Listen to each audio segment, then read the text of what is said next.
Merry Christmas, everybody. I hope that this Christmas is wonderful and wholesome for you, and I hope you're celebrating it with your loved ones. Let's close things out for Christmania 2023 with a look at the Netflix film A Boy Called Christmas. This was directed by Gil Kenan and stars, honestly, a lot of British actors that I did not expect to see here, but I'm glad to see them, including Maggie Smith, Toby Jones, and Sally Hawkins, among others. It is another version, I guess, of the Santa origin story. A boy named Nicholas is looking for the land of Elfhelm. He is told that it does not exist, but in reality, it does. Gil Kenan directed, among other things, Monster House, a movie that is just severely underrated from my childhood, and so I was looking forward to seeing this. And I don't think I'd put this in my regular Christmas movie rotation, but it was very enjoyable, especially for the cast. Maggie Smith, you're never going to catch me complaining about Maggie Smith being in anything. She's fantastic.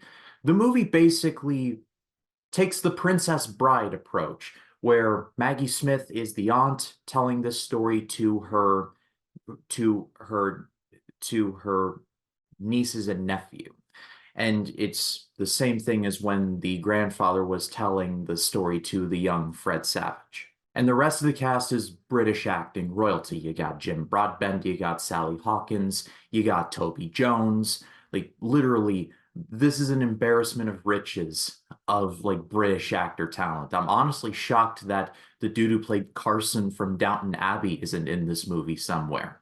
Or Hugh Bonneville, for that matter. It would have been a nice reunion of sorts between Maggie Smith and Hugh Bonneville, who were mother and son in Downton Abbey.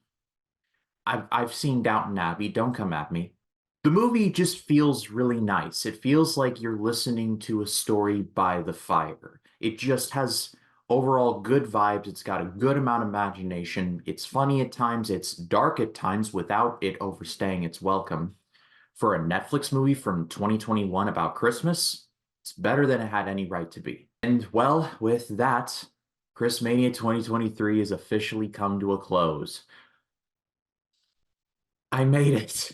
I made it.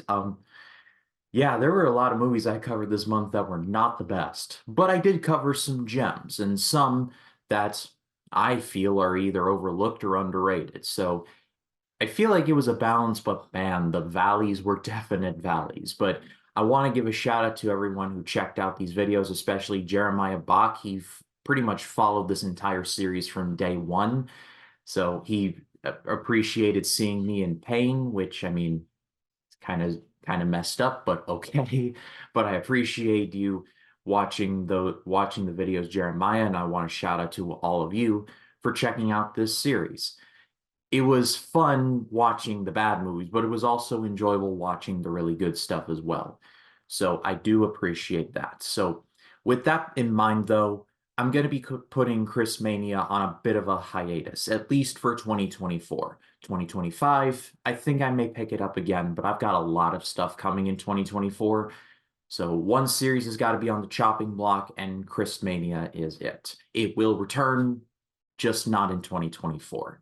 But I hope you all enjoyed Christmania 2023. Hope you have a Merry Christmas.